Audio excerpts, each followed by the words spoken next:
Is Daily Blast Live. We're talking about what you're talking about.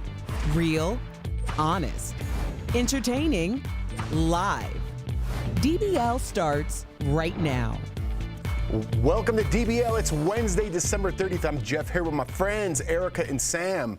One more day. Yes. One more day. I just did this. Did you see that? Hip, hip, hooray. I don't know. I'm ready for 2021. You're liking this late show, Sam. You're liking this. I fit right in. You do fit right in. It gets a little goofy on here, but I need like it. I need it in my life. All right. One more day, Sam. Hang in there. Yesterday was an important day, speaking of days, for Anthony Hopkins. Shouldn't I say Sir Anthony Hopkins? Ooh, Is he a sir? Yep. Got to give him the respect. He celebrated 45 years of sobriety. The 82-year-old actor shared the good news in a video on Twitter where he also admitted to having tough days. Let's take a look. I have my off days and sometimes little bits of doubt and all that, but all in all, I say hang in there. Today is the tomorrow you were so worried about yesterday. You young people, don't give up. Just keep in there. Just keep fighting. Be bold, and mighty forces will come to your aid. To have that motivation 45 years later and still have a struggle with it? Yeah, first Wow. of all, is he on? That's a social media clip. Now I got to follow him. 'Cause that was that got me right here in the ticker. I mean, The ticker. it really did. I mean, it was just so pure and inspirational, and was. it's a great example, and it's true. We were so worried about the today. You were so worried about tomorrow is today. Whatever he said it great. I just think so many people struggle, especially right now. Being in quarantine, and people have substance abuse issues that they battle every day, and it's just you have to see it to be it. And I'm so glad that he is being transparent with his testimony. And there's reason why they say with age comes wisdom, right? We saw that right there. I want to learn from him. And someone that is, addiction is no stranger to my life. I just hope that people that are suffering, even if you're not the one that is suffering from the addiction, if you're a codependent like myself, to get the help, to go to an Al-Anon, which is also a 12 steps for codependents like myself, or to go to an AA. And so I commend him because you can learn from someone like that. 45 years, that's not an easy feat. And to understand that he still every day has to wake up and go after that battle, that's relatable. And no agenda. I mean, I think a lot of these things we see with celebrities today, and maybe it's just my opinion, there's an agenda-driven factor there, right? He doesn't need to say that. He's done everything he needs to do, and he's still got the passion for it. You can see it in his voice. You can see it in his voice. He's just trying to help somebody else. I do want to point out my buddy Mike, the situation. Yes. He's 5 years sober. I want to congratulate him. He just had it, I think, maybe last week. I only knew Mike sober, right? So I didn't know the old Mike. But the point I'm trying to make here is, like, you kind of think you're born or you go through an era, whether it be high school or college or your 20s or 30s, and you're stuck with this stigma of who you are. You're the party guy. You're this person. You could change that stigma. You could turn things around, and Mike's a perfect example of that, right? Al Jackson, too, our very own Al Jackson. I wish he was here because what a more perfect person to point out. 1 year sober. Way to go, Al. So congratulations to Al and everybody else out there. All right, Prince Harry and Meghan Markle are the latest celebrities to get their own podcast. Their first episode came out yesterday. If you missed it, the Duke and Duchess and their famous friends look back on what they learned this past year. But we know what you're wondering, right? And the answer is no, they did not talk about Megxit or any royal drama. Why am I tuning in then? That's the only reason why I would tune in. But there is a special guest appearance at the end. I'll tune in for this cutie. Check it out. After me. Ready? Happy? Happy? New? New? New.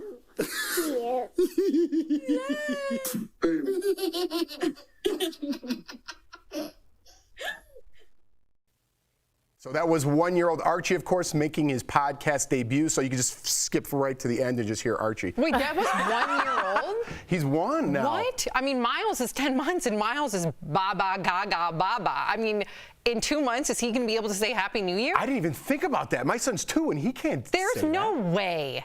How did that happen?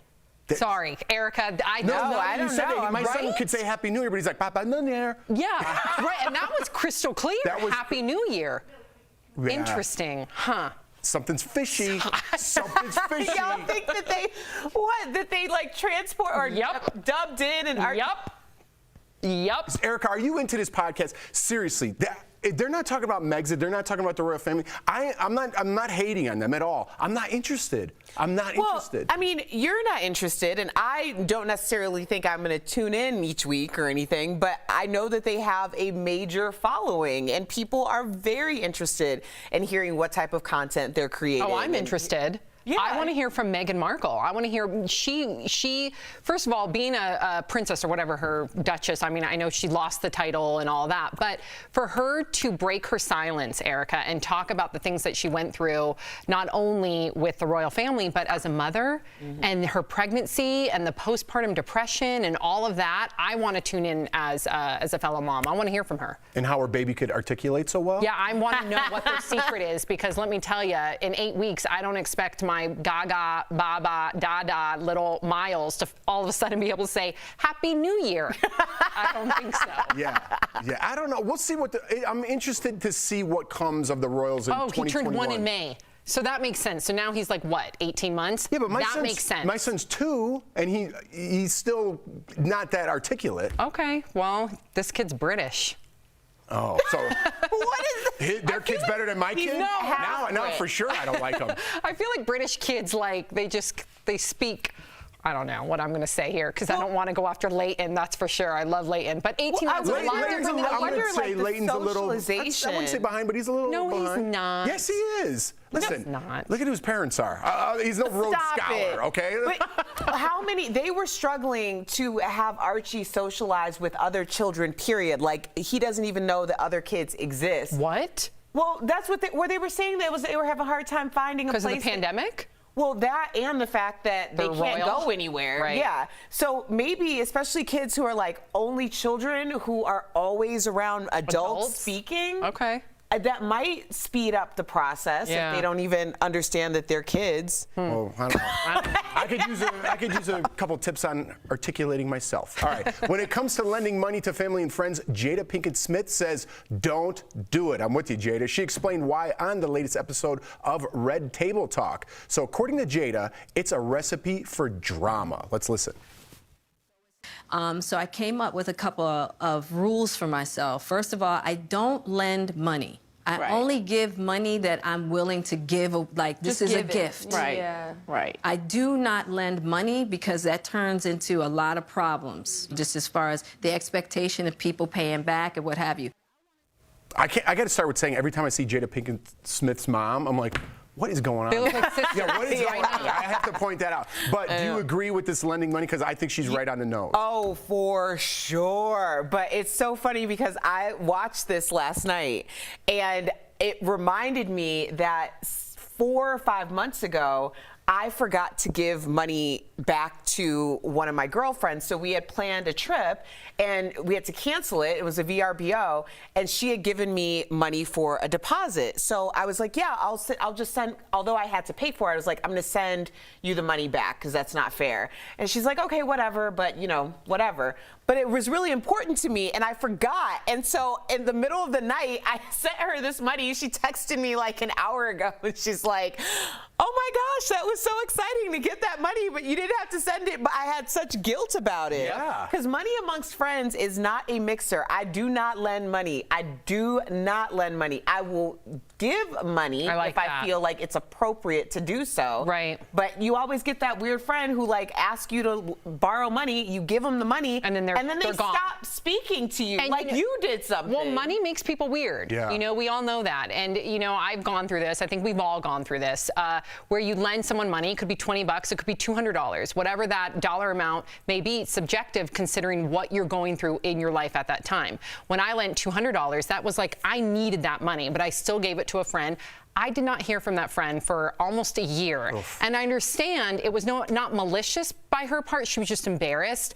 But at the same time, I was not in the, I was, you know, waitressing 2 different jobs. I wasn't in the place to somehow be the one without that $200, but it did ruin our friendship. Yeah. So money makes people weird. Listen, I don't want to give advice here like I know everything, but if you do borrow money from somebody, keep them updated. You know what I mean? Right. If a week goes by, 2 weeks go by, a month, listen, man, I understand I borrowed that money. I don't have it yet. I want you to know I didn't forget about you. You know, I don't want this to get in the way of our friendship. It might take longer than I thought. Be transparent with what's going on. That's all you need. If you ghost on somebody, the relationship's done. Yeah. For because what, $200? Especially, you're like, okay, no good deed goes unpunished. Like, I just lost you as a friend and I'm out that amount of money. Yes. Yep. And then also, if you're going to keep the person updated, try not to post on social media all of the things that you're doing with the money that you could be paying back. That's all I'm saying. That's all I'm saying. Yeah, that's personal. Got a little personal there. Got a little I don't personal blame there. her. Yeah, that's not cool. She's looking at you, and you know who you are. All right, we've all been there. You said yes to something you'd rather not do anymore, or you just need a little alone time. So how do you get out of these plans? Well, if you're Gabrielle Union, you fake a stomach bug, apparently. She told Parents Magazine hiding in the bathroom is how she escapes her crowded household and gets some me time in there. Since when? Every time I go to the bathroom, Sophie can't wait to open the door. She can't wait to be like, hi, Mom. Or if I'm in the shower, hi, Mom. And I'm like, yeah, I get no alone time. And God forbid I lock the door. Then it's like, you know, banging on the door, let me in, let me in. Yeah, I guess I'm going to have to say I have a stomach bug and just make weird noises. So Sophie doesn't. But then everyone else, I mean, is this like a party situation? No, she has a very crowded household, but her kids aren't itty bitty, but they are children, so it's just to escape her kids. Tavia's little. How old is he? She. How old is she? Oh gosh, is she 2? Oh, okay, that's little. Yeah, that's still little. They'll follow you to the bathroom. Yeah, oh yeah. So she's faking the stomach bug for a reason now. Right. Yeah. Did you ever see This Is 40? Have you watched that lately or ever love seen that movie, yes. It translates, so being 42, the bathroom is where you get your time, right? And you don't even get that. You don't. You don't even get that. I With miss little the ones, bathroom like 2 being years my old, time. I mean, there's no doors. Yeah, when I used to have like parties or whatever, like a holiday party, and I got overwhelmed, I would go to the bathroom and I would just hide out. Can't even do that. I can you do? relate to Okay, that. yeah. Yes. Yeah. I need like a moment where I don't feel like I need to like collect a dish or grab a drink Yes. or socialize. Right. And I will go, like even the Super Bowl party, I go up to my bathroom and I won't even go in the actual bath, like in the closet, water toilet closet. What's that thing called? I'll just sit on the side of the bathtub And just decompress. and I'll like eat or like have a drink or something. Sometimes if you take 5-10 minutes by yourself, it's all good, right? Yeah. My wife is really struggling with this right now, so I know you're feeling the same way. Yeah. My kids are so attached. Like, I'm talking about like on the leg attached, Oh my you know? gosh. So when I get home, I'm like, guys, come play with Papa. They don't want to. No thanks. Yep. Mom, like this is Lawson. If she's gone like this for a second, Mom? Yeah, Mom? totally. And she's like, I'm in the fridge. It's like crazy. As soon as I get home from work, and I have so much respect for Jordan because she has no alone time at all because she's a stay-at-home mom. And I know you tried to give her that alone time, but same thing with Mark right now. Like if I want to go like do an errand, right? And errands in COVID is like far and few between, but if I do run an errand just to get my me time, Sophie wants to come with me. And I'm like, no, stay with your dad. And she'll have a full meltdown. So it's stressful, hard. and it's hard on the couple too, right? Do you find that? Because I'm like, listen, I want you to go out, get a walk, go get a coffee by yourself, do something because she's crabby, then the kids are crabby, and it influences them, and then Big Jeff gets crabby. Yeah, same with poor Mark. Yeah, Mark's like, I tried. I'm like, not hard enough. Listen, she touched a nerve there, and she's being funny about it, but we could dig a little deeper maybe in the new year. Yeah. Or maybe just leave it in the past. Sweep it right under the table, never talk about it again. Coming up by DBL, President Trump and former First Lady Michelle Obama share one big thing in common. We're going to tell you what that is. And New Year's Eve is going to look a whole lot different this year. We'll show you what's planned next.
Welcome back to DBL. That was J-Lo giving us a sneak peek at rehearsals for her upcoming performance at Dick Clark's New Year's Rockin' Eve with super sexy Ryan Seacrest. Speaking of which, this New Year's is going to look very different, thank you COVID, with a virtual ball drop in Times Square. There'll be some folks in attendance, not many, frontline healthcare workers, but they will be spaced out rather than the usual all packed in.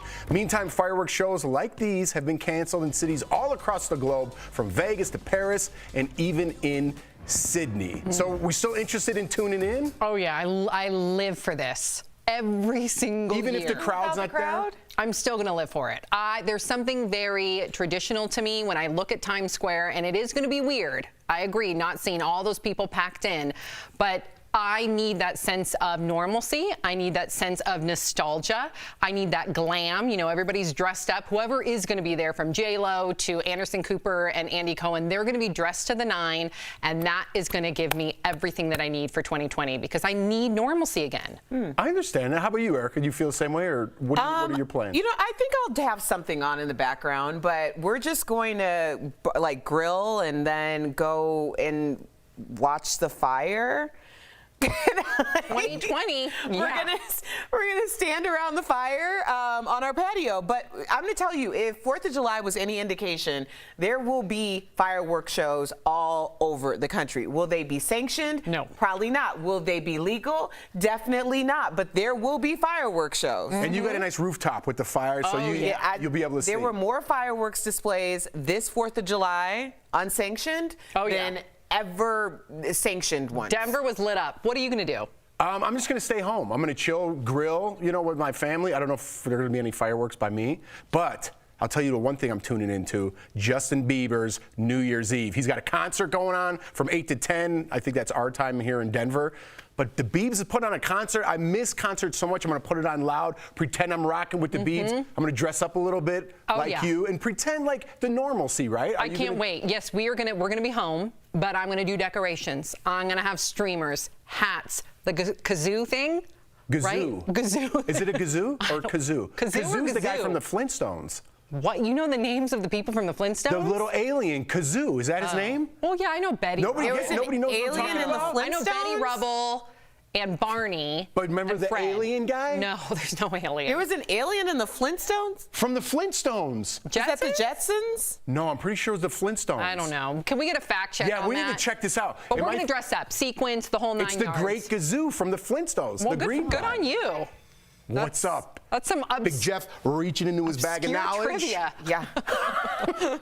We all learned today. Yeah. I don't even know where to go from here. I just feel like leaving. Yeah, you must feel really good right now. I feel so good. If Gazoo was here, I'd snap out of the segment. You must have just seen a Flintstones episode. I didn't. Yes, I'm telling you, the hamster's always running up here. Okay. Wow. Coming up on DBL, one thing President Trump and former First Lady Michelle Obama have in common?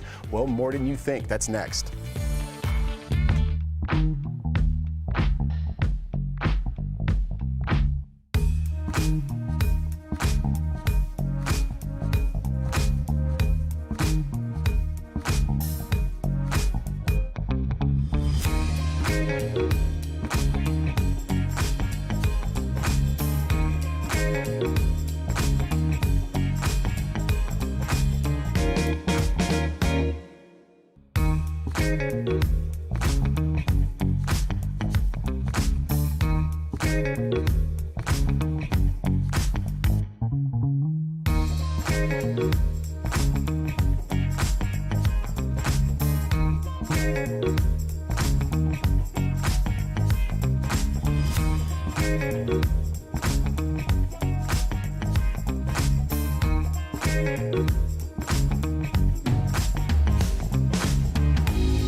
Welcome back to DBL. Gallup is out with a new poll revealing the most admired people of 2020. And this year, for the first time, President Donald Trump is the most admired man, and former First Lady Michelle Obama is the most admired woman. The runners-up include President Barack Obama, former president, I should say, and Vice President-elect Kamala Harris. All right, this is ridiculous. Politicians are your most admired people of the year. Erica, who are yours? Well, I went with LeBron James and Portia Williams from Real Housewives of Atlanta, because they both had amazing comeback stories this year. You know, after the death of Kobe with LeBron, I mean, he really honed in on civil justice even more, and the idea that he stopped down after in the wake of Jacob Blake's shooting to end the NBA season until Barack Obama stepped in and was like, hey, let's talk about this. It was just amazing. And Portia Williams didn't even know what the Underground Railroad was 10 years ago, and here she is now leading everyone in justice for Breonna Taylor with Tamika Mallory. So yeah, those are good ones. Comeback story. Yeah. For me, you know, the healthcare workers, the frontline healthcare workers, my sister's a nurse, my brother-in-law's a nurse, and, you know, they've been on the front lines and sacrificing their lives, taking care of people. And what our frontline healthcare workers have had to go through during COVID is you can't ask anybody to go through that, considering you're the only one holding their hand when they're dying or when they've passed, and then you're the one that has to go tell their family members, and the horror that they have seen and the exhaustion that they have experienced over the last 9 months. You wouldn't wish that on anybody. So I think that our frontline healthcare workers are the most admired. Absolutely. My parents, I just want to put it out there real quickly. I know it sounds cheesy, but being in our new house and talking about what we talked about, Sam, what we go through with our parents, I don't think I appreciated them as much as I should. So Mom and Dad, I love you. We'll be right back. Promotional consideration is brought to you by... Hello, I want...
Welcome back to DBL. So we're almost out of time, but you were saying you want to follow Sir Anthony Hopkins? Yes. He's just Anthony Hopkins. Oh, is he on there? He's Wait, on Twitter and Instagram. I thought he was knighted. But he didn't put Sir. Well, because he doesn't want to. But he is a Sir. Listen, if somebody's knighted me, Sir is getting changed to my Instagram. He's very humble, though. He is very humble, which I like him a little bit more. Me too. Listen, Does he have a lot of followers? 2.7 million, I think, on Instagram. Okay, I'm going to follow him. Pretty good, Mr. Hopkins. We'll see you guys tomorrow. Oh, 2 million. Did I say that? Whatever. Bye, Gazoo.